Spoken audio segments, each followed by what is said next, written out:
Hello everyone and welcome back to another video from Apps Academy. In this video, I'm going to show you how to change your card on your Shein account.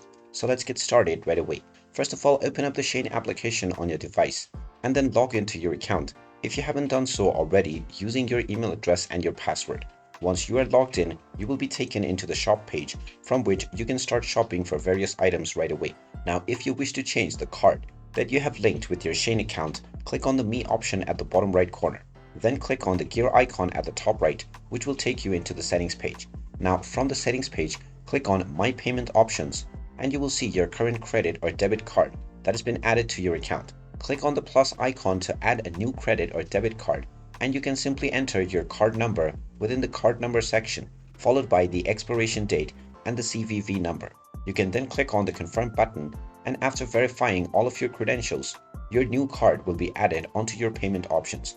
Once your new card has been added, you can simply open up the old card and then you will find the delete option, by which you can delete the old card and only have your new card within your account.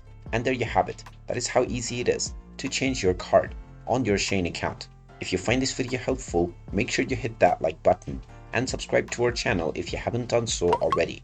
Also ring that notification bell to never miss another update from us. Thank you for watching and I will see you again in the next video.